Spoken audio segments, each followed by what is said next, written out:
오전에 목사님하고 같이 여기 사천 해안길을 잠시 공항 입구 그런 데로 잠시 돌아봤는데요. 거기 보니까 이 동네도 남해안 웬만한 데는 다 그렇긴 하던데 이순신과 관련된 거북선 모양이 있고 그렇더라고요. 그러니까 거북선을 처음 만들어서 처음 띄운 데가 이 동네라고 사천이라고 그걸 기념하고 하는 그런 장소라고 소개를 우리 목사님이 해주시던데요. 영화 명랑을 보면 아버지 이순신하고 아들 이휘가 이렇게 술잔을 기울이면서 마주 앉아 있는 장면이 나옵니다. 남아 있는 배는 12척이고 적선은 300척이 넘는 상황 속에서 아들과 아버지가 어떻게 이 싸움을 싸워가야 할런지를 이야기를 나눕니다. 아들이 묻습니다. 아버님의 보관은 정녕 저 구선뿐입니까? 저 거북선뿐입니까? 그러니까 이순신이 이렇게 이야기를 합니다. 보관이 문제가 아니라 문제는 이미 독버섯처럼 퍼져 있는 두려움이 문제지라고 이야기합니다.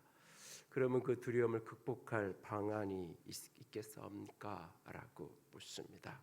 엄하게 다스려서 이렇게 군율로 다스리고 하면 그 두려움이 다스려지겠냐고 묻죠.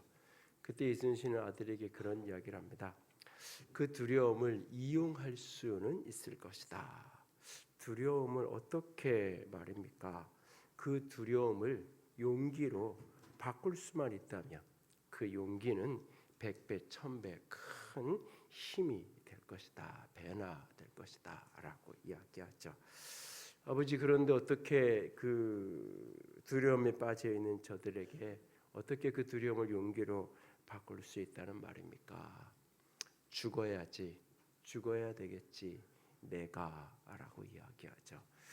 대장인 자신이 죽음으로 말미암아 자신이 그래서 영화에 보면 그 사지를 스스로 대장선을 몰고 가서 거기서 생명을 건 사투를 벌이고 그 모습을 바라보는 많은 사람들의 내면에 두려움이 또 다른 용기로 결단으로 일어나게 되어지고 그래서 그 전쟁을 이길 수 없는 전쟁을 승리의 전쟁으로 바꿔놓는 영화의 한 장면이 있습니다. 독버섯처럼 퍼져 있는 두려움이 문제라고 이야기합니다. 오늘 우리에게 있는 두려움은 무엇인가요? 불안과 더불어서 현대인들이 느끼는 가장 큰 문제 가운데 하나가 두려움의 문제가 아닌가 싶습니다. 이 두려움을 용기로 바꿔낼 수 있다면 인생에 수많은 기회가 있고 인생에 수많은 문이 열려 있음에도 불구하고 두려움은 때로 우리를 한 걸음을 떼지 못하게 합니다. 지난 10월에 결혼을 하고 가정을 이루었던 저희 청년 한 친구는 이 친구는 이제 대학 때부터 한 형제가 이제 좋아해가지고 근데 그 친구는 믿지 않는 친구고 나는 교회 다녀야 되고 신앙생활을 해야 된다고 그럼 내가 교회 다니겠다고 그래서 이제 그 친구가 남자친구가 이제 교회를 다니기 시작해요. 처음에는 이제 우리 교회 오지 말고 처음에 이제 아직 결혼을 약속한 것도 아닌데 너무 표가 나니까 다른 데 가라고 그래서 이제 서울 시내에 있는 좀 알려진 교회를 가서 등록해서 조금 다녀보기도 하는데 낯선 곳에 혼자 갔는데 들리지도 않고 힘들잖아요. 몇 달 다니다 말고 그러는 거예요. 그리고는 이제 이 친구가 계속 이제 교제를 하니까 내가 이제 니네 교회 가면 안 되겠냐고 이런 우여곡절을 거쳐서 그러면 오라고 하고 와서 여기서 같이 신앙생활하면서 세례받고 그러면서 이렇게 시간이 지나가는 거예요. 어느덧 시간이 몇 년이 지나면서 이제는 결혼을 좀 해도 될 것 같은 그런 어떤 교제의 시간도 됐고 보니까 이제 믿음도 어느 정도 이 형제가 갖게 됐고 들어와서 세례받고 저랑 또 제가 진행하는 성역 공부 과정에도 한번 들어와서 같이 공부도 하고 그래서 해도 괜찮겠다 싶은데 잘 결정을 못 하더라고요. 왜 그런가 나중에 이제 그 여자친구한테 한번 물어봤더니 이 친구는 두려운 거예요. 내가 결혼을 해. 이 형제가 참 좋은데, 그리고 자기를 너무 좋아해주고 이렇게 잘 맞춰서 해주고 또 그 믿음을 가져야 된다는 그 믿음이 가져지고, 그냥 교회 나오는 걸 할 수 있는데 믿음이 생기는 건 사람 마음대로 안 되는 거잖아요. 근데 교회만 그냥 나오는 게 아니라 믿음까지 생겨서 목사님 제가 보기에 믿음이 있는 것 같으니까 뭐 큰 믿음은 아니어도 괜찮으니까 결혼하게 될 것 같다고 이야기를 하고, 그런데도 자기는 선뜻 못하게 된 거예요. 그냥 그 뭐 조건이 안 되고 환경이 안 되고 이런 것이 아니라 두려운 거예요. 내가 결혼해서 내가 잘할 수 있을까? 내가 살림을 하고 하는 걸 내가 잘할 수 있을까? 평생 그냥 요즘에는 뭐 여자아이들도 어렸을 때 집안 살림 하나도 안 시키잖아요. 그냥 공부하라고 이야기하잖아요. 그냥 공부만 열심히 했는데 자기가 결혼해서 집안 살림하고 이런 걸 할 수 있을까? 그러니까 이제 뭐 그 형제가 내가 다 하겠다고 막 그러면서 이제 뭐 이야기를 해요. 뭐 실제로 얘기 들어보니까 많이 하던데, 근데 뭐 그렇게 해도 근데 본인 아무리 그렇게 얘기해도 본인의 마음에는 자신감이 안 생기는 거예요. 거기에 더 나아가서 결혼하면 또 아이를 낳아야 되는데, 그 친구 아이를 굉장히 좋아하는, 교회도 교회 아이들도 굉장히 이렇게 집사님들의 아이들도 안아주고 아끼고 뭐 그런 아이인데, 자신이 아이를 낳아서 아이를 잘 키울 수 있을까? 결혼도 두렵고 아이를 낳아야 되는 것도 두렵고, 사람이 있어도 그게 그냥 마음에 두려운 거예요. 근데 어느 날 결혼을 해야 되겠다고 날짜를 잡았다고 목사님 주례 좀 해주시라고 얘기하더라고요. 근데 해결됐냐? 그 뭔 계기가 있길래 결심을 했냐 물었더니 별 특별한 일 없었는데 그냥 해도 될 것 같아요 그러더라고요. 그냥 이렇게 뭔가 이게 뭐 한순간 사라진 건 아닌데 이전만큼 두렵지는 않은 거예요. 그래서 제가 놀린이라고 일부러 이제 너 잘할 수 있냐? 막 그랬는데 아니요, 잘 못해요. 근데 여전히 못하는 거는 비슷한데 마음이 어느 날 이게 자유로워진 거예요. 때로는 그런 어떤 누군가에게는 그냥 뭐 내가 좋아하는 사람 있고 하면 되지. 뭐 자충우돌 하면서 겪어가면서 뭐 때로는 좀 다투기도 하고 그러면서 이렇게 살아가는 거지. 누군가에겐 그런 정도 생각하는 것을 또 어떤 사람은 너무너무나 두렵고 힘든 문제가 되기도 하죠. 여러분의 내면의 삶에 나를 묶고 있는 두려움은 무엇인가요? 사람이 두려움, 조금 더 가장해서 얘기하면 공포가 우리를 딱 붙들면 아무것도 못하게 돼요. 공포가 나를 확 사로잡으면 그 자리에 딱 경직돼서 한 걸음을 못 떼요. 우리가 예를 들어서 뭐 이렇게 골목길을 가다가 차 갑자기 튀어나오잖아요. 사실 내가 뛰어가고 차가 나오는데 내가 그 차를 못 봤으면 아무 일 없을 수도 있어요. 그냥 뛰어가면 그 차 운전하시는 분만 놀래고 그냥 싹 지나갈 수 있어요. 근데 그 차를 보는 순간 그냥 가버리면 내가 거기 서요. 때로는 그냥 보는 순간 두렵고 무서우니까 가면 차라리 사고 안 날 거를 그 자리에 서서 오히려 사고가 나게 되는 경우도 있거든요. 사람의 두려움은 한 걸음도 앞으로 나아가지 못하게 만들어요. 그리고 수많은 인생의 기회를 스스로 걷어차게 하고 만들고 스스로 그것을 이렇게 잡지 못하게끔. 그래서 하나님이 주시는 수많은 축복이 내게 주어지고 하나님이 주시는 수많은 은혜의 기회가 내게 주어지는데 그것을 붙들어서 내 걸로 취하고 내 몫으로 만들어내야 되는데 이 두려움이 내 영을 묶고 내 마음을 묶고 내 생각을 묶으면 하나님이 내게 주신 축복을 붙들지 못하게 하는 거예요. 취하고 누리지 못하게 하는 거예요. 저는 이 교회를 시작하고 얼마 지나서부터 제가 가지고 있었던 교회에 대한 어떤 이제 어쩌면 뭐 지금 생각하면 참 젊었을 때 어렸을 때 그럴 수 있는데 제가 생각했던 몇 가지 문제점 가운데 하나가 뭐냐면 이 교회 건물이 너무 비생산적인 건물인 거예요. 비효율적인 건물인 거예요. 어떤 의미에서냐면 일주일에 한 번 주일날을 중심으로 해서 사용되잖아요. 그리고 대부분의 시간들은 그냥 빈 공간으로 놔두잖아요. 효율성이 너무 떨어지는 공간인 거예요. 그래서 사실은 이제 뭐 주중에는 다른 용도로 좀 쓸 수 있고 주일은 교회를 쓸 수 있고 뭐 그런 정도 공간. 그래서 사실은 교회를 시작하고 교인들이 조금씩 모이기 시작하면서 그런 어떤 공간에 대한 필요가 느껴질 때면 그냥 이렇게 주일날은 평일날은 다른 공간에서 쓰고 그래서 이제 학교 공간 뭐 강당이나 그런 공간들을 한참을 찾아다녔던 기억이 있어요.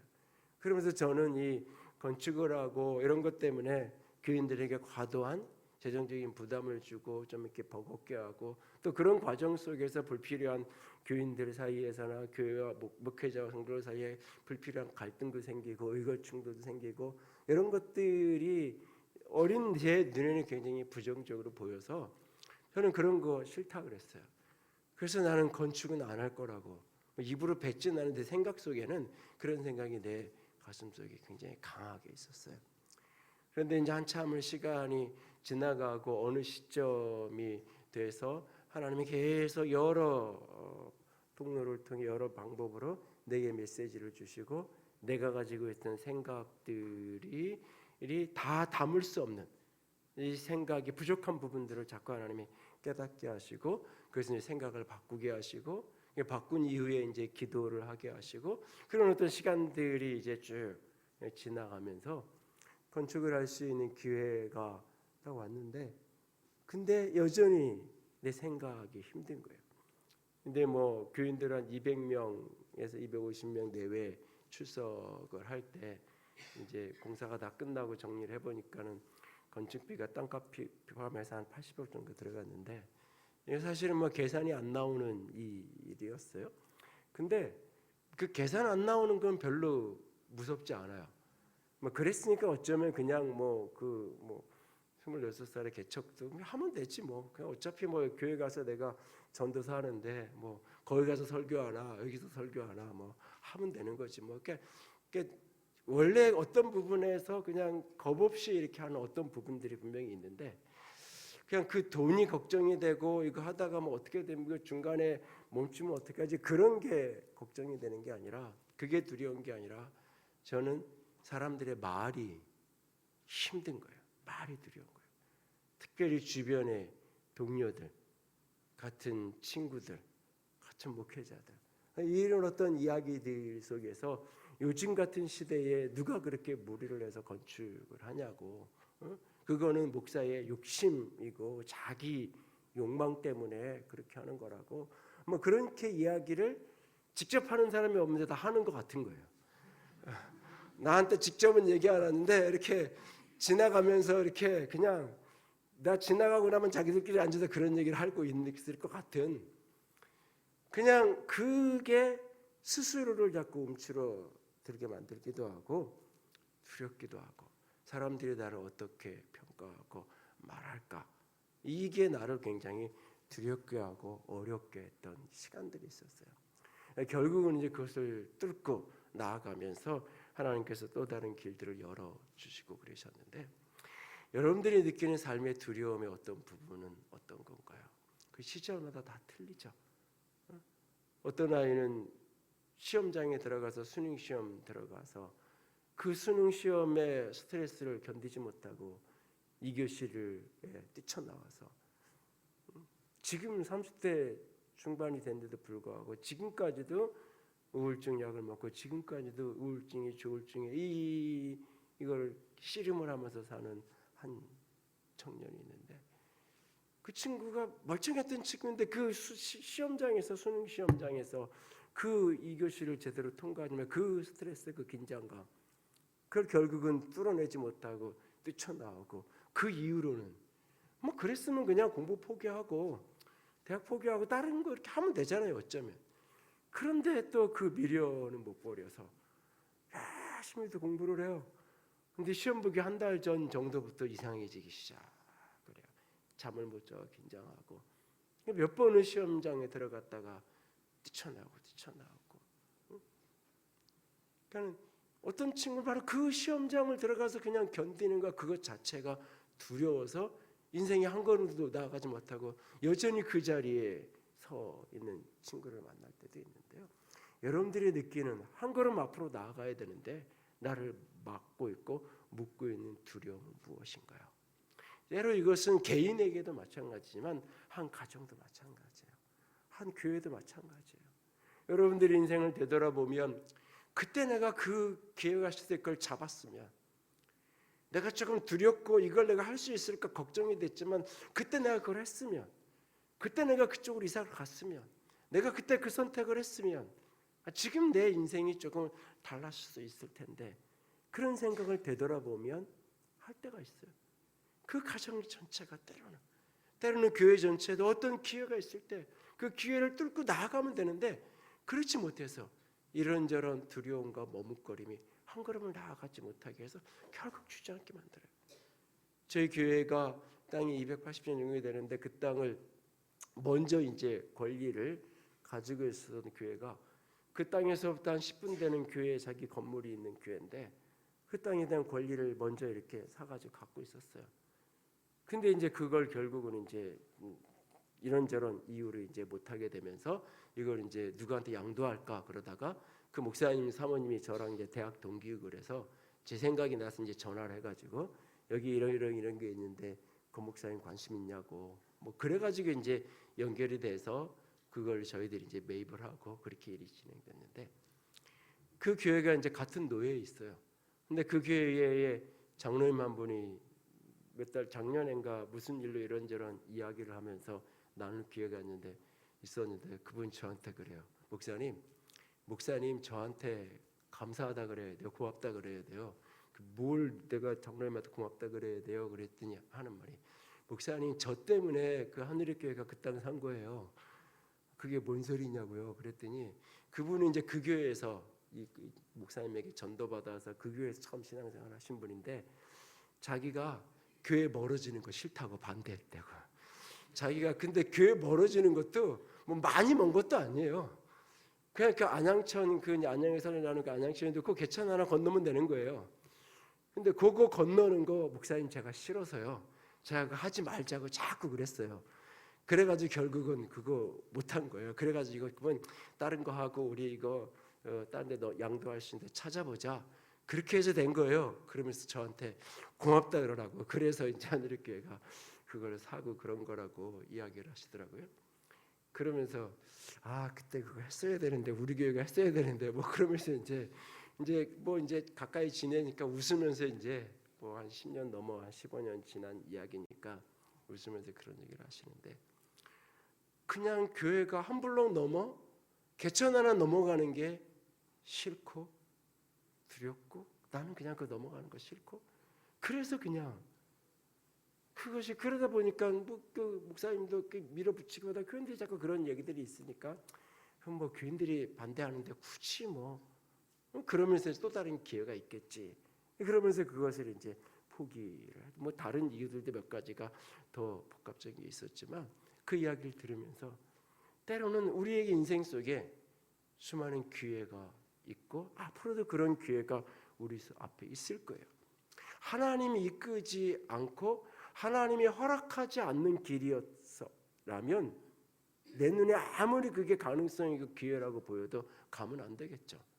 그러나 하나님이 내게 주신 기회인데, 하나님이 축복으로 내게 허락하신 내 분복인데, 내가 이 두려움을 극복하지 못해서 두려움을 내가 넘어서야 되는데 두려움에 내가 사로잡혀서 내게 주어진 분복을 누릴 수 없다면, 그리고 그것을 오랜 세월이 지나서 저 천국에 가서 되돌아보니까 나에게 이런 기회도 하나님이 주신 거고 그때 그 기회도 하나님이 내게 허락하셨던 건데 내가 그것을 취하지 못하고 누리지 못했다면 얼마나 아쉽고 안타까울까요? 저와 여러분이 오늘의 사천교회 모든 성도들이, 그리고 이 교회가 두려움을 넘어설 수 있는 교회, 두려움을 넘어설 수 있는 우리 모두가 될 수 있기를 원합니다.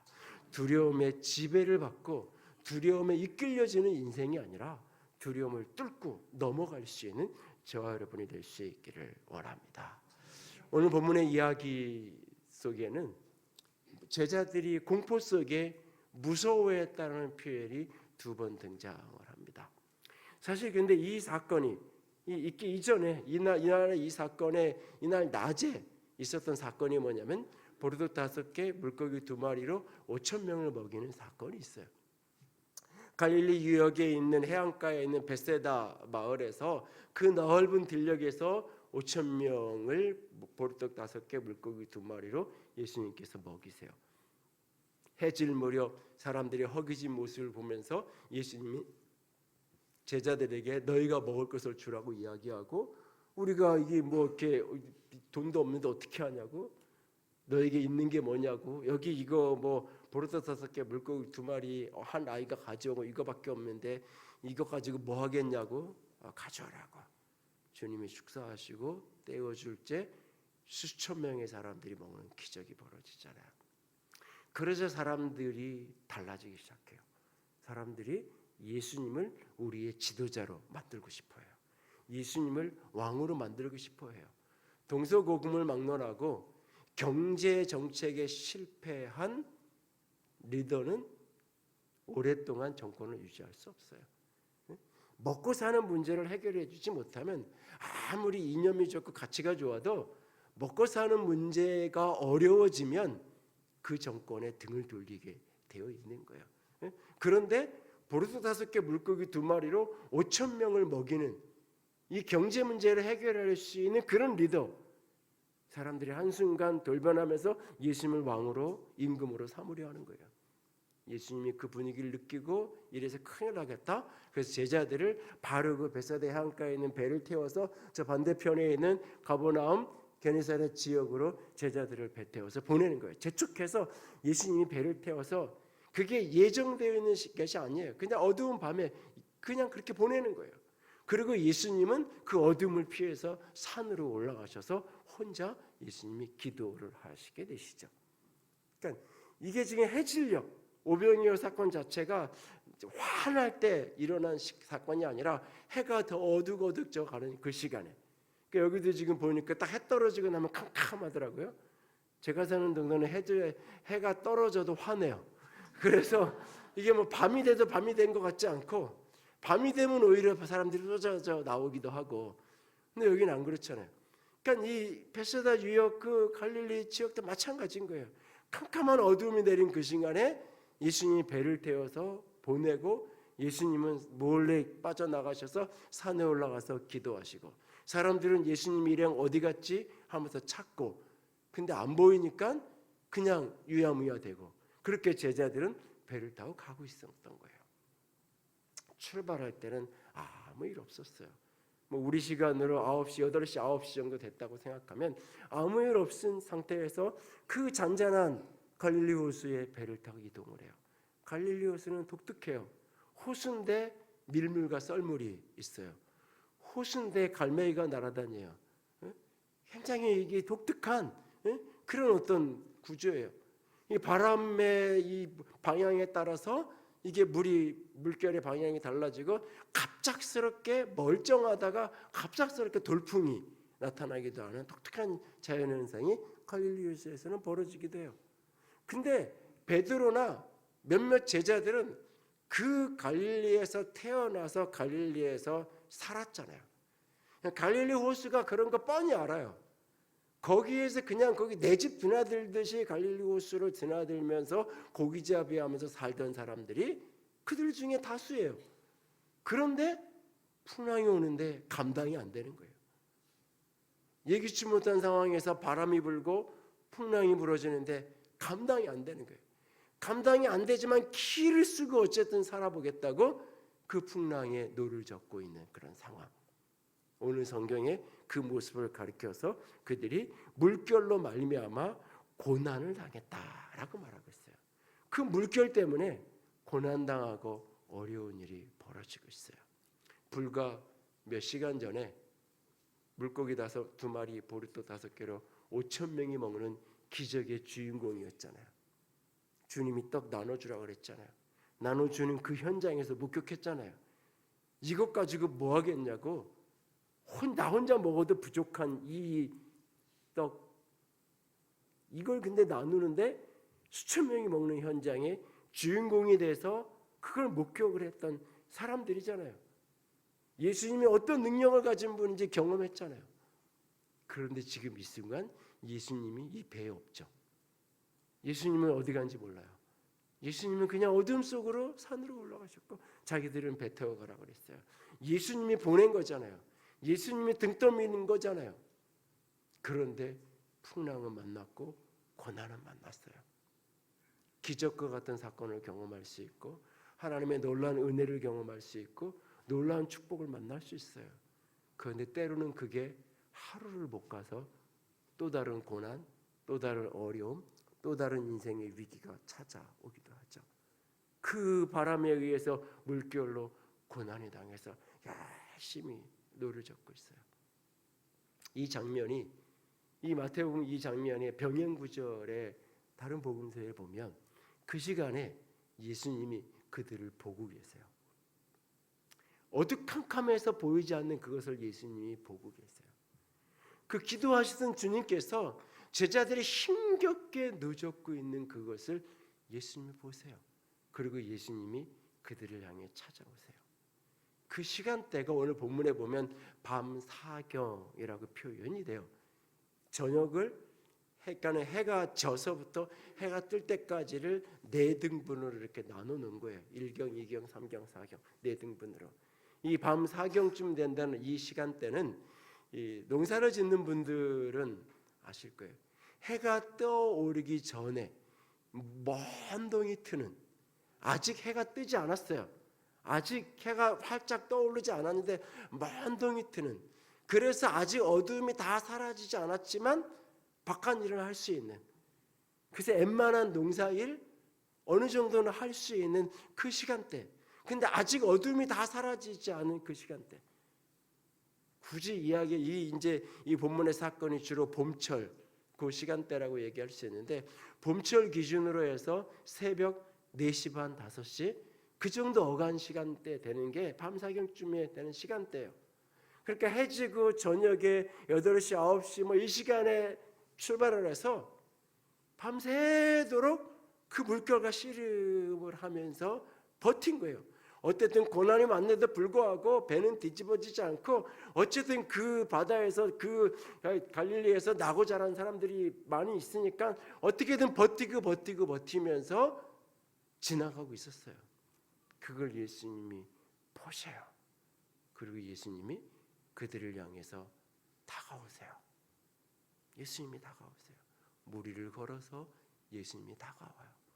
고난당한 제자들에게 인생의 위기를 만난 제자들에게 예수님이 외면하지 않고 그들을 보고 계셨고 그들에게로 예수님이 다가오고 계세요.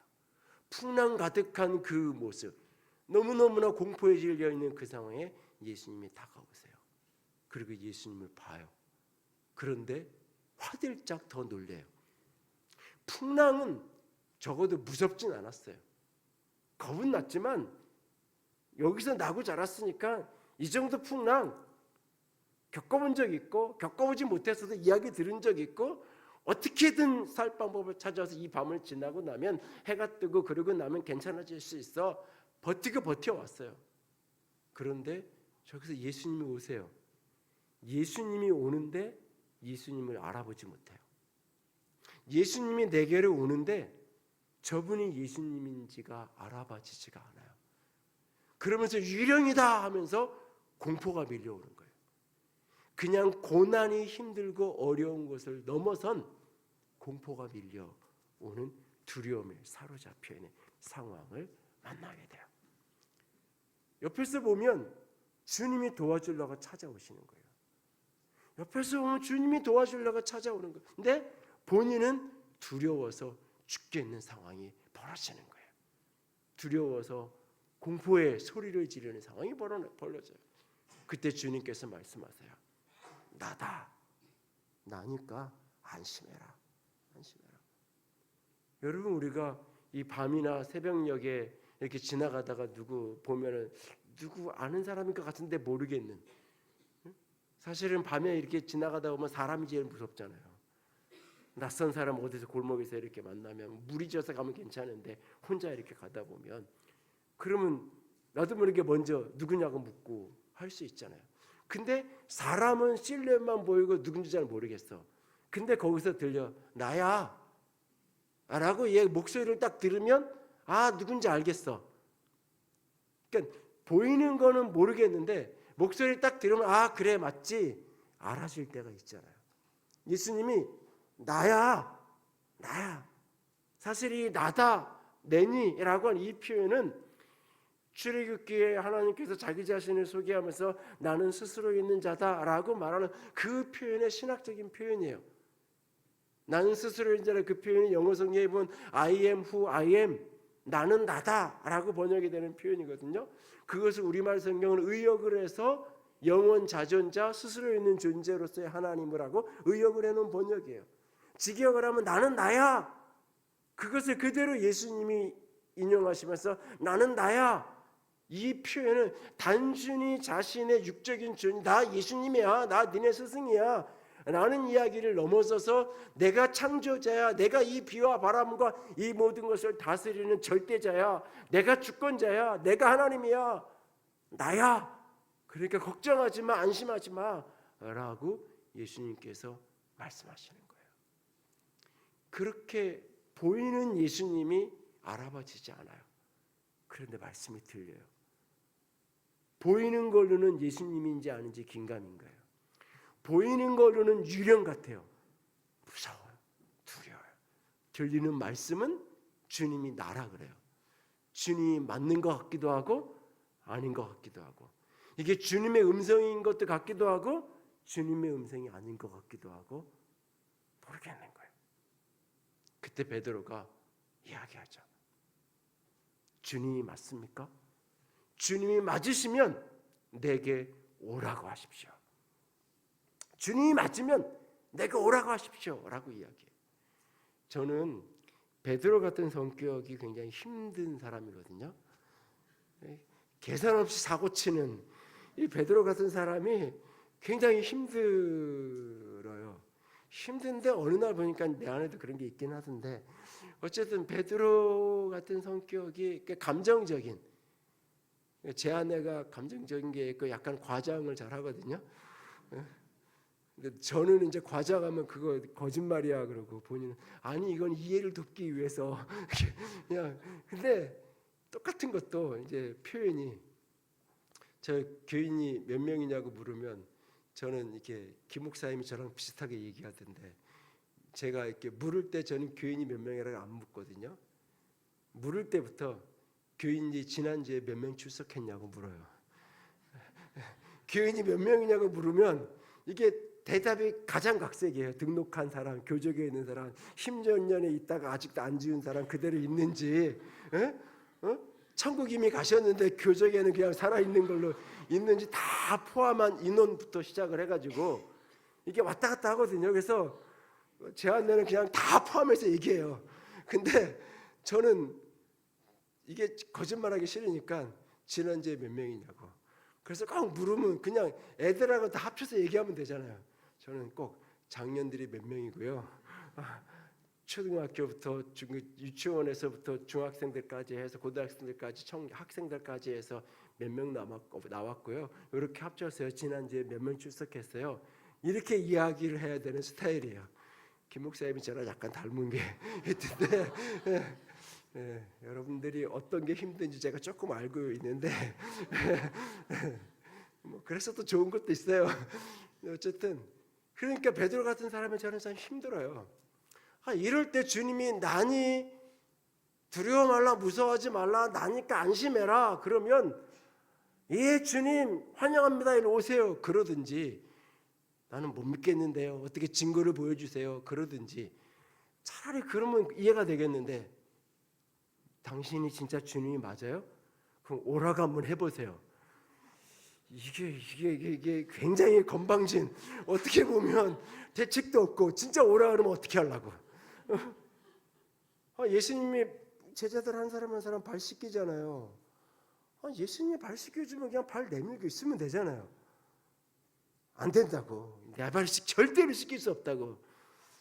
그렇게 그래? 그러면 내가 너 발 안 씻기면 너는 나랑 아무 상관없어. 그래요? 그러면 안 되죠. 그럼 목욕시켜 주세요. 왔다 갔다 하잖아요, 막. 이게 이런 성격이 저는 굉장히 힘들었는데 예수님은 이 사람을 좋아해요. 이런 사람은 곁에 두잖아요. 내가 보면 베드로가 참 자충우돌 하는데 나는 이런 사람이 굉장히 힘든데 예수님은 좋아하시는 거예요. 예수님은 수제자로 옆에 딱 두고 사도행전은 교회의 기둥이라고 표현했잖아요. 베드로를 가리켜서. 그래서 한 20년 전에 제가 이 고민을 해결하고 싶어서 1년 내내 베드로 설교만 한 적이 있어요. 베드로는 단어만 나오는 성경의 본문을 다 뒤져가지고 그래서 50장 50개의 설교를 만들어가지고 1년 내내 베드로만 설교했어요. 베드로 전서 후서까지 1년 내내. 사실은 교인들에게 설교하는 거지만 내가 알고 싶어서. 왜 나는 겉으로 보기에 베드로라는 사람이 힘든데 그리고 나에게는 그런 모습이 좀 적은 것 같은데 샘도 나고 자충우돌하고 앞뒤 없는 것 같은데 예수님이 좋아하신단 말이죠. 그게 뭘까? 왜 그럴까? 왜 하나님은 저런 사람을 쓰시는 걸까? 이게 이제 제 고민이어서 온동안 씨름도 하고 고민도 하고 내게 부족한 것들을 어떤 부분을 내가 만날 수 없는 사람이지만 성경으로만 볼 수 있는 사람이지만 배우고 싶어서 해보기도 하고 근데 이 본문에서 그러는 거예요. 주님이 맞으면 오라 하십시오. 오라 하십시오. 여러분 베드로가 보장을 해달라고 말하지 않죠. 예수님, 주님 맞아요? 내가 걸어갈게요. 걸어갈 테니까 나 걸을 수 있게 해주세요 라고 말하지 않아요. 내가 당신에게로 걸어갈 테니까 이 물에 빠지지 않도록 보증해 주세요. 보장해 주세요. 그러면 내가 따라갈게요 라고 보장을 요구하지 않아요. 내 성공을 보증해 달라고 이야기하지 않아요. 그저 당신이 주님이 맞으면 나에게 오라고 말씀해 주십시오. 왜? 그가 말씀하시면 그건 실제예요. 빛이 있으라 하시면 빛이 있는 거예요. 빛이 있으라 하면 빛이 그냥 생겨지는 거예요. 그분이 일어나 걸으라 하면 일어나서 걸어지는 거예요. 그분의 말씀은 자체가 능력이에요. 오늘 베드로가 두려울 때 소리치죠. 두려울 때 소리치면 이게 일정한 치유의 효과가 있어요. 정신과 의사들이 하는 이야기예요. 두렵고 불안할 때 그 불안하고 두려운 것을 말하라고. 나 이래서 두렵고 이래서 불안하다고 소리치고 이야기하라고. 그러면 불안도가 떨어진다고. 그 말하는 것만 가지고도. 근데 중요한 것은 불안도를 떨어뜨릴 수 있는데 해결은 안 되잖아요. 두려워서 두렵다고 소리칠 수 있어요. 거기서 끝나면 안 돼요. 거기서 더 나아가서 하나님께 부르짖어야 되는 거예요. 주님께 기도해야 되는 거예요. 그런데 그 기도가 나 두렵다고 무섭다고 힘들다고 소리치는 기도를 넘어서서 하나님 내게 말씀해 주시라고. 주의 말씀이 들려지게 해달라고. 지금 이 상황에서 내가 어떻게 해야 되는지, 이 상황에서 내가 어떤 선택으로 어떤 길을 걸어가야 되는지 하나님 내게 말씀해 달라고. 왜? 그가 말씀하시면 그게 실제고 그가 말씀하시면 그것은 내게 현실이 되게. 그래서 때로는 두려울 때 두려운 그 내면을 그대로 주님께 고백하면 나에게 두렵다고 말하는 것을 넘어서서 하나님 내게 말씀을 주세요. 당신이 주님이 맞으면 내게 오라 하십시오 라고 겁없이 부르짖는, 겁없이 기도하는, 기도의 자리에서조차 두려워서 기도를 할 수 없다면 아무것도 할 수 없는 거예요. 현실에서는 아무것도 할 수 없는 거예요. 어떤 분은 자기 아이가 명문대를 갈까 봐 걱정해요. 왜? 명문대 가면 거기서 얘가 버텨낼까? 아니 그건 나중 문제고 일단은 들어가야 거기 가면 대한민국이 다 수재들만 모여있을 텐데 관악산 자락에 있는 그 대학에 가면 전국의 수재들만 다 모였을 텐데 우리 애가 거기 가면 견딜 수 있을까? 잘할 수 있을까? 아니 일단 붙고 그건 그 다음에 뭐 안 되면 휴학을 하든지 뭐 적어도 내가 거기 붙었는데 내가 그만뒀다고 그렇게라도 말할 수 있는 거잖아요. 안 되면. 근데 벌써 그 걱정. 근데 우리가 기도의 자리에서라도 겁없이 부르짖을 수 있어야 되잖아요. 하나님이 맞으시면 하나님 나에게 말씀해 달라고. 이 길이 주님이 이끌으신 길이 맞으면 주께서 말씀해 달라고, 오라 해 달라고. 주님이 가라 하시라고. 주께서 말씀하시면 내가 가겠다고. 겁없이 부르짖어 기도할 수 있는, 두려울 때 소리치는 것을 넘어서서 하나님 앞에 말씀을 달라고 기도하세요. 명령을 달라고 기도하세요. 보장을 해달라고 그러지 말고요. 내가 안전하게 걸어갈 수 있을 거라는 이 풍랑에 죽지 않을 수 있는 안전장치를 해달라고 이야기하는 게 아니라, 많은 그리스도인들이 안전장치를 해달라고 기도해요. 안전한 방법을 찾아서 달라고 기도해요. 이 풍랑 빨리 끝나게 해달라고 기도해요. 아니요, 베드로는 명령해달라고. 당신이 주님 맞으면, 지금 무리를 걸어오는 당신이 귀신이 아니라 주님이 맞다면 내게 명령해 주십시오. 내게 말씀해 주십시오. 겁없이 기도해요. 이 겁없이 부르짖는 기도가 두려움을 뚫고 가게 하는 거예요. 두 번째는, 그렇게 겁없이 기도할 때 주님이 겁없이 말씀하세요. 당신이 주님을 오라 하십시오. 그랬더니 주님이 오라 하는 거예요. 여기서부터 이제 대책이 없는 거예요. 오라 하십시오 그랬는데 진짜 오라 그러잖아요. 이제 배에서 내려야 되잖아요. 배에서 내려야 되잖아요. 여러분, 응답을 통해서 성취되는 거예요. 우리는 대부분 기도 응답을 완성품을 달라 그래요. 다 완성해 놓고 완성된 걸 내게 달라고 우리는 기도해요. 그런 기대를 해요. 완성품을 하나님이 가져다 주는 걸로. 아니요, 하나님은 우리에게 기회의 문을 열어주세요. 그걸 내가 믿음의 응답으로, 두려운데 믿음의 응답으로 내가 그 응답을 순종함으로 갈 때, 주께서 말씀하시면 내가 믿음으로 그 발을 내디딜 때 주님께서 기적을 일으키는 거예요. 제가 교회를 지을 수 있는 땅을 달라고, 저희는 이게 광명시라는 지역 자체가 도시도 작기도 하지만 이게 인구가 밀집되어 있는 옛날 구로 3공단 배후 도시로 이렇게 지역으로 만들어진, 형성되어진 그런 지역이기도 하고, 그래서 이게 인구가 밀집되어 있고 산이 중간을 쭉 관통하고 한 가운데를 관통하고 있어서 이게 집을 지을 수 있는 땅이 많지가 않아요. 빈 공간을, 땅을, 비어있는 땅을 사서 그래도 큰 평수는 아니다 200~300평이라도 사서 건축할 수 있는 그런 땅 자체가 별로 없어요.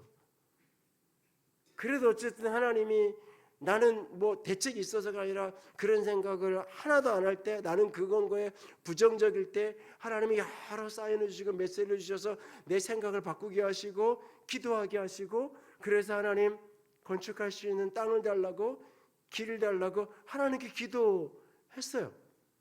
오랫동안 기도했어요. 그 하나님께서 마음을 주셔서 옛날 저희 교회가 있었던 지역에서부터 지금 KTX 광명역 앞에 있는 지역까지 차로 한 바퀴 삥 돌면 왕복하면 1시간 걸려요. 편도로 한 25분 조금 더 걸리고, 그래서 그걸 조금 더 곡선으로 돌면 한 1시간 걸리는데, 그 1시간 되는 거리를 교회에 중보기도 하면서 이렇게 기도하는 팀을 만들어가지고 그분들을 조를 짜서 자동차 있는 분 한 분에 3명씩 붙여가지고 하루에 한 번씩 4명이 4인 1조가 돼서 그 4명이 시간 맞춰서 다 직장을 다녀서 밤밖에 안 되면 밤에 맞춰서, 아니면 새벽기도 끝나고 새벽에 맞춰서 한 바퀴 돌면서, 그냥 차로 돌면서 차에 앉아서 기도하는 거예요. 어느 땅인지 모르는데 하나님이 여기서부터 여기까지를 돌라고 마음을 주셔가지고 그냥 도는 거예요. 그렇게 매일 몇 년을 해오고 있었어요. 그러다가 덜커덕 전화를 받은 거예요. 지금 있는 교회 그 땅을, 상황을 설명을 하면서, 이거 저희들 본인들이 일단 그것을 권리를 갖고 있는데 이거를 고 목사님이 교회 예배당 건축할 땅을 찾는다는 이야기를 제가 누구한테 들었는데, 목사님이 이것을 이렇게 인수할 마음이 있냐고 묻는 거예요. 이제 찾고 있던 건 맞고 이야기를 하니까 예, 일단 알겠습니다. 제가 내일인가 그 다음 날 교회 집사님들하고 만나서, 그때는 이제 장로님들을 안 세웠을 때 안 세우신 일만 4분 있고 그럴 때였는데, 그래서 이제 그 전화를 받고 뭐 생각해 볼게요. 그리고 제가 연락드리겠습니다. 그리고 생각을 하는 거예요. 막상 땅을 달라고 했는데 계산을 해보니까 통장에 있는 돈은 뻔한 거고, 이게 이제 덜커덕 생각이 많아지는 거예요. 목사가 생각이 많을 때는 이제 교인들 핑계를 대야 되잖아요.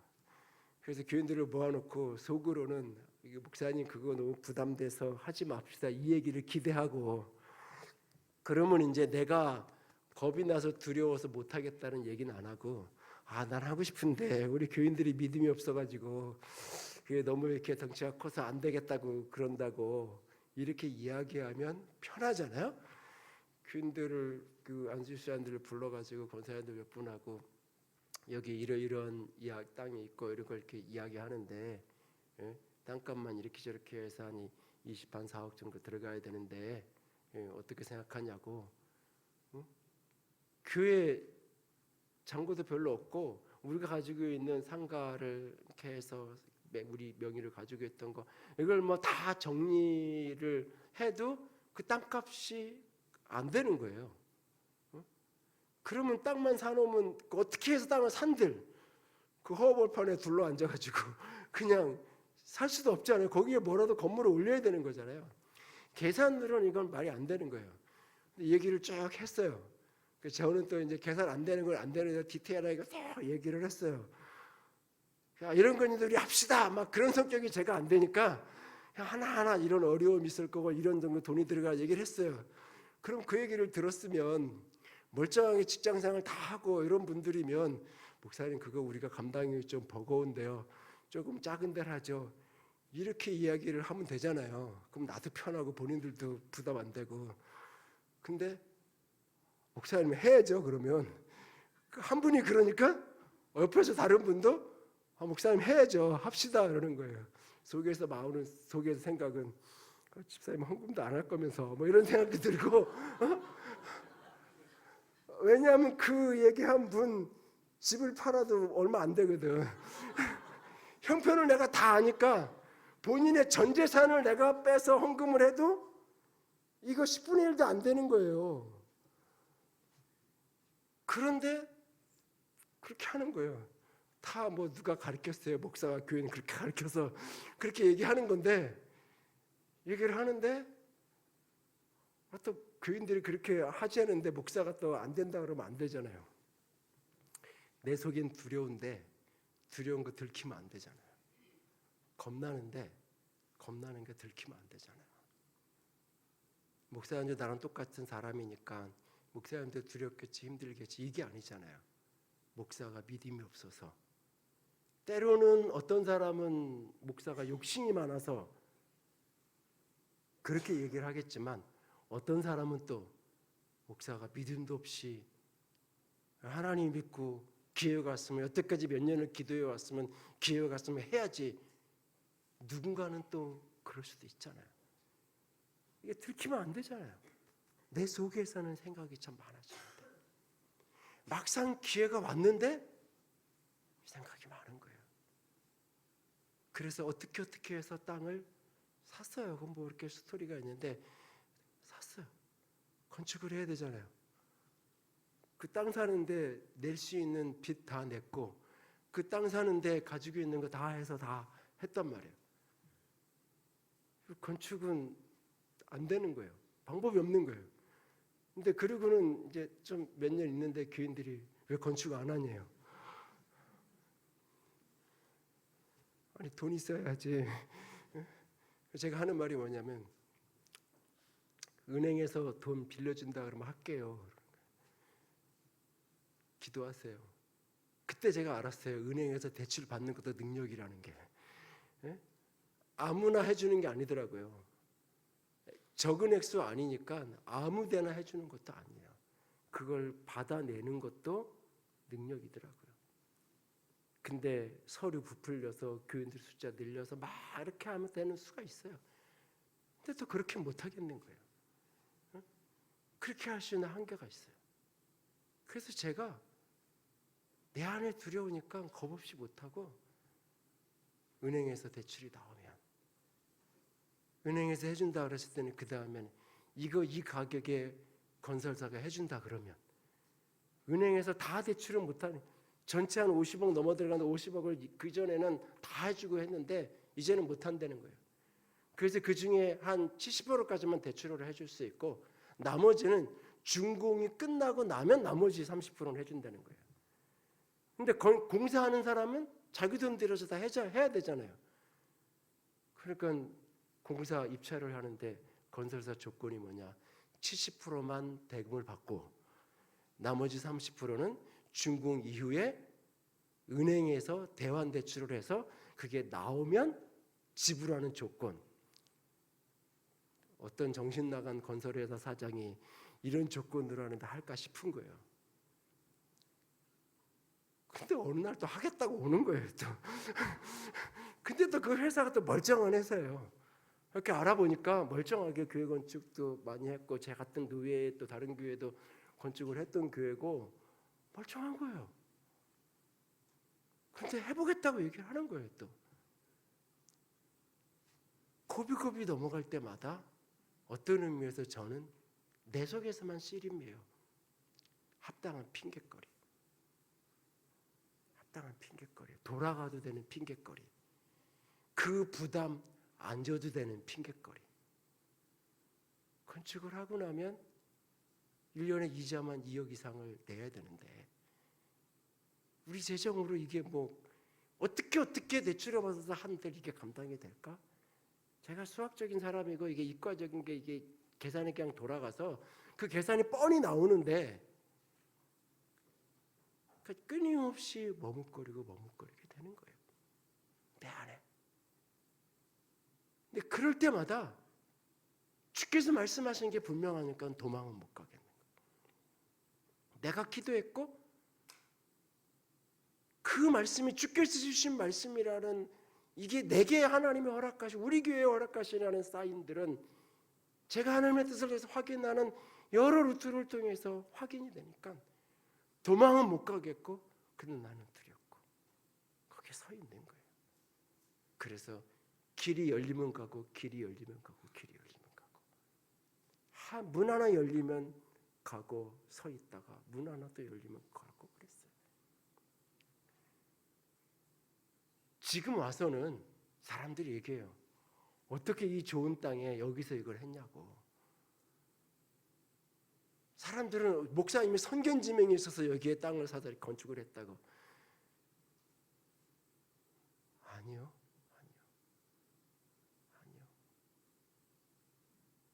도망가고 싶은 때가 한두 번이 아니에요. 숨고 싶을 때가 한두 번이 아니에요.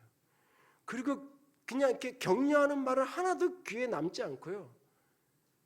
누군가가 비난하면서 누군가가 부정적으로 이야기하는 소리만 남아요, 가슴에.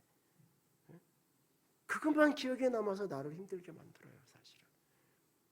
근데 중요한 건 주님이 내게 기회를 주신 거잖아요. 교인들에게 주님이 주신 거라고 내가 선포했잖아요. 교회가 같이 기도하면서 공동체 안에서 교인들이 같이 하나님 주신 기회라고 깨닫고 확신하고 붙들고 가잖아요. 근데 때로 결정적인 순간에 아무도 책임지는 사람 없잖아요. 결정적인 순간 되면 결국은 마지막 사이는 목사가 가서 하는 거잖아요. 해야 되잖아요. 때로는 내면의 두려움이 밀려오는 거예요. 근데 주님이 말씀하신 게 맞으니까 꾸역꾸역 때로는 걸어가는 거예요. 그 응답의 과정이 있었기 때문에 하나님이 하신 역사가 가능한 거예요. 건축하고 입당 예배하는 날 장로님 임직을 같이 했는데 지금 선인장로를 하시는 우리 장로님이 건축 보고를 하면서 눈물이 맺혀요. 그분은 알아. 이게 사람이 한 게 아니라는 걸 알아요. 우리 교인들이 열심히 헌신해서 된 게 아니라 그 고비고비 하나하나가 다 은행에서 내줄 수 없는 돈을, 건설사가 할 수 없는 공사를 그냥 상식으로 보면 이 공사를 할 사람이 없는 거예요. 그냥 상식으로 보면 이 대출을 저 은행에서 할 이유가 없는 거예요. 근데 무슨 이유인지 해주고 싶은 거예요. 무슨 이유인지 이건 안 되는 일인데 전문의사가 와서 현장을 보더니 야 이거 그냥 해줘라. 나랑 일면식도 없는 사람이에요. 근데 그냥 그런 사건들이 여기저기 걸음을 떼면 뗄수록 하나님이 하신 게 맞고 하나님이 도우신 게 맞는구나. 근데 계속 나는 두려운 거예요. 내 마음에는 여전히 두려움이 있고 여전히 내 안에 힘든 게 있는 거예요. 그 시간을 뚫고 가는 거예요. 주님이 오라 그래서 가는데 한 걸음만 가면 되는 게 아니잖아요.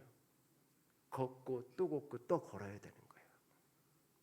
주님에게 겁없이 말씀을 구하는 기도를 했으면, 주님의 말씀이 그래서 들려졌으면 겁없이 순종의 걸음으로 응답을 해야 돼요. 그런데 이 과정은 한 번이 아니에요. 끊임없이 걷고 또 걸어야 돼요. 그 과정에 끊임없이 의심이 밀려와요.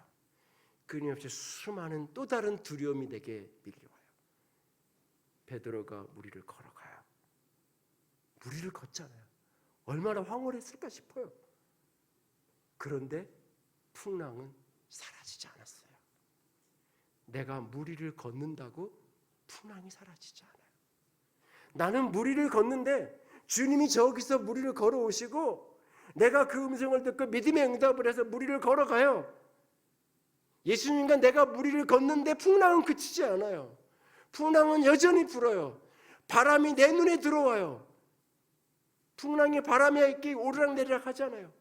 예수님이 저기서 걸어오고 내가 여기서 걸어오는데 그 풍랑의 맨 꼭지점에 서서 쫙 이렇게 손오공목 하는 것처럼 그렇게 파도 타기 정점에 서서 쫙 가듯이 그렇게 걷는 게 아니잖아요. 바람이 눈에 들어와요. 바람이 눈에 들어왔다는 게 바람이 보인 게 아니잖아요. 그 풍랑이 눈에 들어온 거잖아요. 풍랑이 앞을 가리면서 저 앞에는 예수님이 안 보이는 거잖아요. 분명히 예수님이 보였는데, 분명히 예수님이 오라 그랬는데, 그래서 나는 예수님의 말씀에 믿음으로 응답하고 걸었는데, 그래서 무리를 걷는 기적을 경험하고 있는데 한순간 주님이 안 보이는 거예요. 그 풍랑에 내 눈이 가려지면서 주님이 안 보이는 거예요. 이 풍랑 너머에 주님이 계신데 지금 이 순간 안 보이는 거예요. 덜커덕 무서운 거예요. 의심이 생기는 거예요. 물속으로 빠져들어가는 거죠. 물속으로 빠져들어가는 거예요. 그때 베드로가 다시 기도하잖아요. 주여 나를 구원하소서. 보이지 않아요. 두려워요. 그런데 주님을 찾는 거예요. 보이지 않는 이 풍랑 너머에 주님이 계신다는 믿음을 가지고 주님을 부르는 거예요. 주여 나를 구원하소서. 그랬더니 주님이 저 멀리 있지 않아요. 바로 앞에 있어요. 즉시 손을 내밀어 베드로를 잡아 끌어올려요. 그리고 베드로랑 걸어서, 베드로와 함께 걸어서 베드로의 손을 주님이 잡고 걸어서 배 위에 올라요. 배 위에 오르니까 바람이 그치고 풍랑이 그치고 평안이 찾아오죠. 주님이 함께 그의 손을 붙들고 그 풍랑이는 그 바다를 걸어가고 있는 모습. 믿음으로 내가 걸음을 떼면, 한 곱이 넘어서 용기 내어서 두려움을 뚫고 가면 더 이상 두렵지 않은 게 아니에요. 어제는 두려움을 이겼는데 오늘은 또 다른 두려움이 있어요. 교회가 건축을 하고 KTX 광명역 혹시 와보신 분들은 광명역을 중심으로 해서 삥 둘러서 주상복합 아파트들이 대략 5,000세대 정도 있는데, 저희 교회가 기가 막히게 순서를 맞춘 것처럼 일부러 돈을 갖고 있으면서 그 아파트 공사 진행되는 스케줄 일정표를 다 꿰고 있으면서 순서를 맞춘 것처럼 초등학교가 건축되기 바로 교회가 옆에 초등학교가 붙어있는데 초등학교 공사 시작하기 전 바로 교회 앞에 있는 아파트가 입주하고 공사 거의 만물이 되어져 가는데 입주를 하지는 않았던 때 그때 공사 시작해서 교회 공사가 다 끝나고 교회가 거기서 예배드리기 시작하고 그리고 2달인가 지나서 입주가 시작되고 만약에 이게 뒤바뀌면 지역 주민의 민원과 여러 가지가 보통 문제가 아니잖아요. 학교가 개교를 해놨는데 그 옆에 교회 건축한다 그러면 그 학부모들이나 여러 가지 복잡한 것들이 있잖아요. 미리 맞춘 것처럼 일이 진행돼서 하는 거예요. 그리고 여기저기서 이사 오고 입주한 사람들이 교회에 들어오는 거예요. 행복하고 기뻐야 되잖아요. 나는 또 다른 두려움이 있는 거예요. 오랫동안 나랑 함께 그 어려운 시간을 같이 보냈던 200명, 250명의 교인들이 있잖아요. 아파트 평수 제일 커야 25평인 그 오래된 주공 아파트를 중심으로 살던 자기가 가진 전 재산을 갖다가 바쳐도 표 하나 안 날 수밖에 안 나는 그런 형편에 살던 교인들하고 진짜 하나님하고 그때 기도하면서 서로 사랑하면서 그러면서 거기까지 왔잖아요. 교인들 97% 98%가 자동차로 25분 떨어져 있는데 안 떨어지고 다 따라왔어요. 자동차로 25분 떨어져 있는 거리예요. 같은 광명시 아니지만 이쪽 끝에 저쪽 끝이에요. 그냥 단순하게 쉬운 일만은 아닌 거예요. 여러 사정이 있는 거예요. 그런데 새로 들어오는 교인들은 여기는 아파트 평수가 다르고 이게 다 다르니까 기본적으로 전세를 살아도 여기 전세금이 저쪽 아파트 가격보다 훨씬 더 비싼 거예요. 더 공부한 사람들이 오고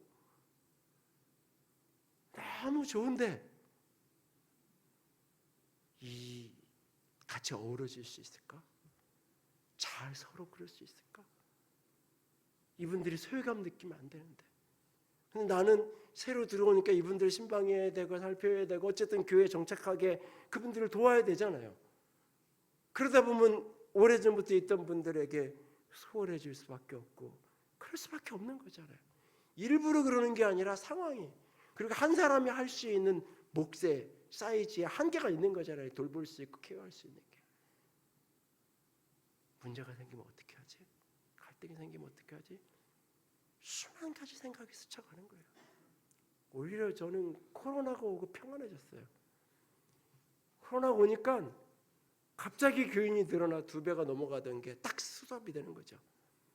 다 걱정하는데 나는 교회가 사상 누각될 것 같은 거예요.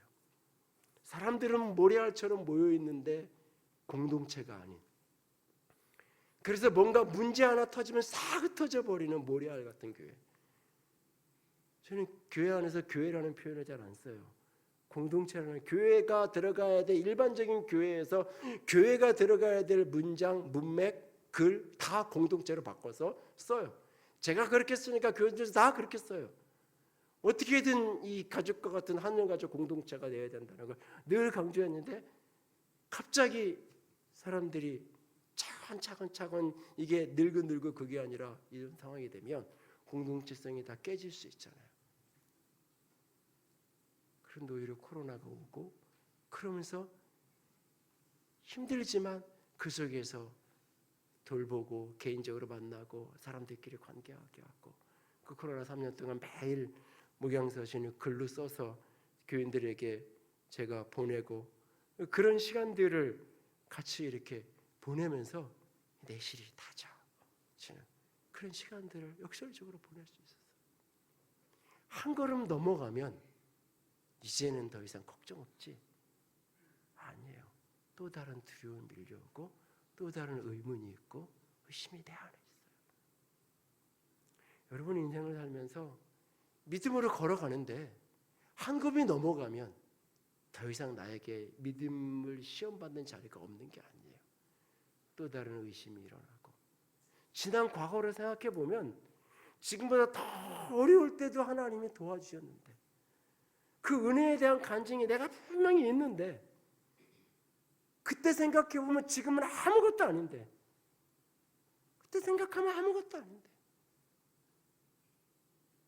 단돈 1,000,000원이 없어서 힘들고 버거울 때가 있었는데 지금은 그게 아닌데 근데 그때 베풀어진 은혜는 다 옛날 이야기고 지금 이 순간은 또 나는 두렵고 또 나는 불안하고 또 나는 걱정이 돼요. 여러분의 삶을 살아가면서 하나님이 주신 기회를 겁없이 붙들고 가야 되는데 한 번의 믿음이 아니에요. 끊임없이 믿음으로 선택하고 또 걸어가는 수많은 선택들이 모여져서 오늘도 의심이 생길 때 그것을 뚫고 나가는 그 과정들을 지나가면서 우리가 하나님의 약속을 현실로 누려가는 거예요. 현실을 취해가는 거예요. 여러분의 믿음의 여정에서 오늘 어떤 두려움이 있나요?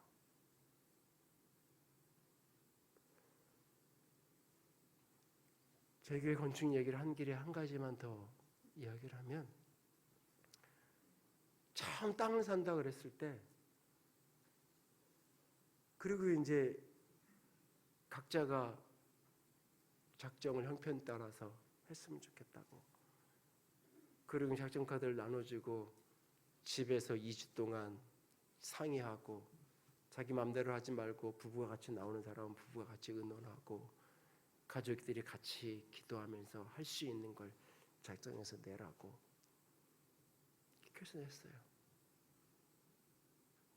그 작정을 하고 나서 그 주에 바로 통장에 지금은 권사님이 되셨는데 집사님 한 분이 작정한 전액을 통장에 들어온 거예요. 그분은 그런 돈을 만들 수 있는 형편의 분이 아니에요.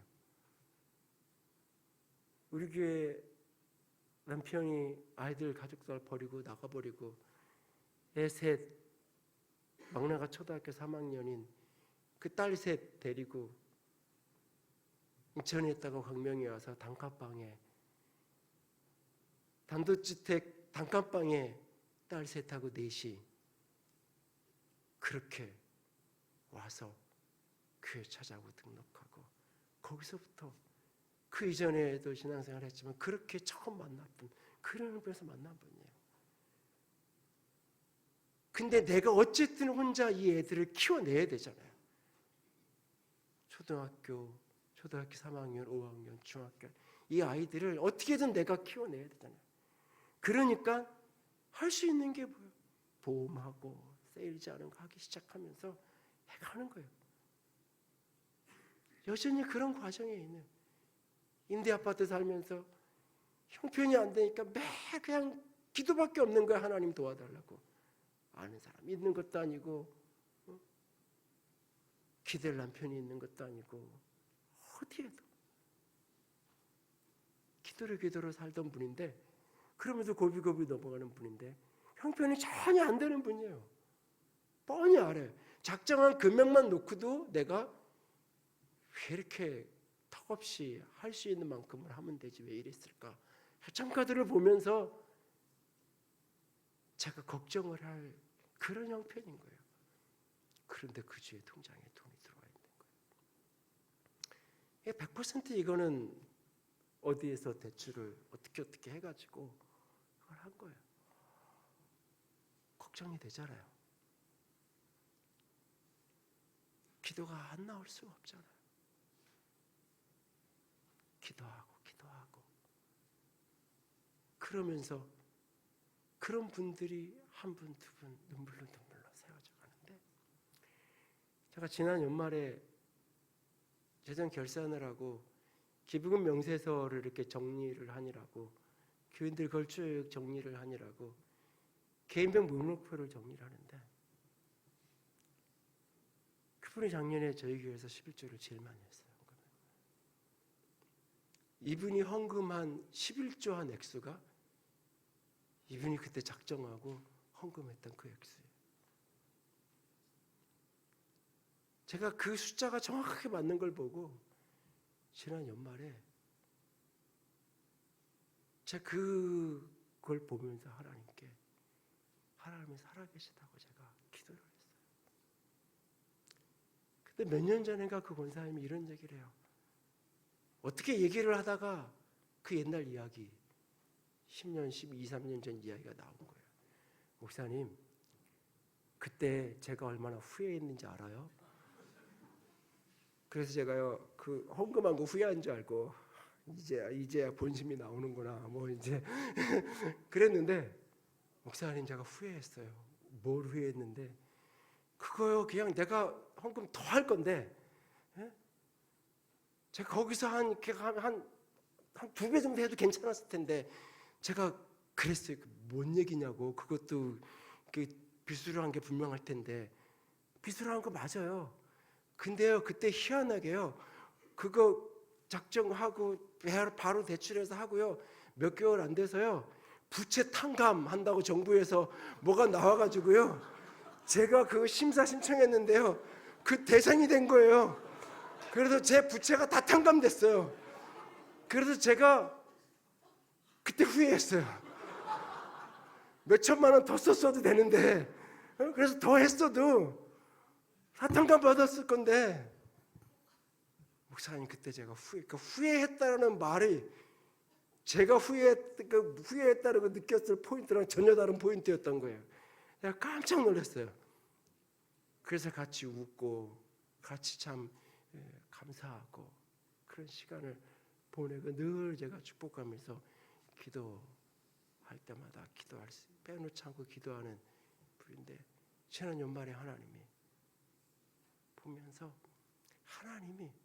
근데 그분의 인생을, 그 자녀들의 인생을 옆에서 쭉 지켜보면서, 왜 풍랑이 없겠어요? 왜 어려움이 없겠어요? 왜 울지 않고는 견딜 수 없는 날들이 왜 없겠어요? 수 없는 날들이 왜 없겠어요? 기도하려고 예배당에 새벽을 깨우고 철회를 하는 거지만, 동시에 잠이 안 와서, 잘 수가 없어서 나올 수밖에 없는 두려움과 고통이 왜 없겠어요? 그런데 뚫고 가는 거예요. 그런 선택을 해야 될 때마다, 하나님이 기회의 문이 열려주실 때마다 믿음의 선택을 하는 거예요. 두려운데, 겁나는데 믿음의 선택을 하면서 걸어가는 거예요. 저는 때로 그런 교인들을 보고, 성도들을 볼 때 제 아내랑 그런 얘기를 할 때가 있어요. 내가 집사였으면 저렇게 살 수 있었을까? 내가 목사가 아니었어도 내가 저렇게 할 수 있었을까? 나는 저렇게 못했을 것 같아. 하나님 앞에 가면 사람들은 눈에 보이는 드러나는 목사를 칭찬하고 기억할지 모르지만, 하나님은 저분들 한 분 한 분들을 하나님은 더 기억하시고 하나님은 상 주실 거야. 제가 하나랑 그런 얘기를 할 때가 있어요. 여러분이 때로는 교회를 위해서, 때로는 여러분의 믿음의 여정 속에서, 이게 하나님이 내게 주시는 사인이고 하나님이 내게 주시는 말씀이라고 내가 믿는데 두려워. 믿는데 이게 하나님이 주신 사인인 건 맞는데 계산이 안 나오고, 과연 내가 겁없이 순종하면 하나님이 내 삶을 책임져 줄까? 두려울 때가 있어요. 두렵지 않다면 거짓말이에요. 저도 여전히 두려울 때가 있으니까요. 그런데 그럴 때마다 이게 진짜 하나님께로부터 온 메시지인지 한 번 더 확인하시고요, 그게 맞으면 두려워도 의심이 있어도 걸어가세요. 그러면 때로 물에 빠질 때가 있어요. 근데 물에 빠져도 주여 나를 구원하소서 소리치면 그분이 옆에 와 계세요. 그래서 그분이 내 손을 잡아주실 거예요. 제가 교인들에게 이렇게 잡지 않고 이렇게 잡는다고 얘기해요. 물에 빠진 사람 여기 손 잡는 거 아니죠. 주님이 손목 잡는 거예요. 손목 잡고 일으키는 거예요. 주님이 잡아서 내 손은 잡다가도 버티다가 놔요. 내가 잡은 손은 힘들면 버티다 기운이 빠져서 풀어지는 거예요. 근데 그분이 나 잡으면 안 떨어져요. 안 놓쳐져요. 넘어질 수 있고 물에 빠질 수 있어요. 의심에 흔들릴 수 있어요. 그러면 그때 소리치면 돼요. 주님 나 살려주세요. 주님 나 살려주세요. 소리치면 그분이 도와주실 거예요. 그리고 가끔은, 아주 가끔은 물 위를 걷는 기적을 순종한 사람만이 아는, 요한복음 2장에 예수님이 물 떠오라고 시켰을 때 그 물을 떠다 준 그 하인들만 아는, 이 포도주가 어떻게 만들어졌는지를, 그 기적이 어떤 기적인지를 아는 물 떠온 그 하인들만 알더라. 그 표현처럼 나만 아는, 그 믿음으로 순종한 사람만이 아는, 믿음으로 헌신해 본 사람만이 아는, 그냥 교회를 다녀서 아는 게 아니라 하나님의 약속을 붙들고 믿음으로 도전하고 걸어 보았던 사람만 아는 그 간증이 있어요. 그 무리를 걷는 축복, 그 간증, 그 체험이 여러분의 인생 속에 많지 않아도 뚜벅뚜벅, 띄엄띄엄 여러분에게 그 간증이 반드시 있을 거예요. 그리고 그렇게 살아가는 여러분의 뒷모습을 우리의 자녀들이 봐요. 그렇게 살아가는, 믿음으로 걸어가는 그 부모의 모습을 아이들이 봐요. 그리고 자신들이 때로는 그 믿음의 부모만큼 못해서 미안하고 죄송하지만, 그래서 때로는 그런 믿음 좋은 부모 때문에 때로는 버거울 때도 있지만, 그래서 방황할 때도 있고 갈등할 때도 있어요. 아이들이. 그래도 아이들이 다 보고 있어요. 그리고 하나님이 그 아이들을 붙들어요. 그리고 어느 날인가 나도 아버지처럼 살고 싶어요. 나도 어머니처럼 살고 싶어요. 라고 우리 아이들이 그렇게 우리 뒤를 따라오는 또 다른 기적, 우리가 진짜 원하는 기적, 나만 믿음의 기적을 아는 간증을 가진 사람이 아니라 내 아이들도 믿음의 체험이 있고 간증이 있었으면 좋겠는 그 소원이 여러분 가정에 응답되어지고 그런 역사가 있을 거예요. 그 주님 바라보고 걸어갈 수 있기를 부탁을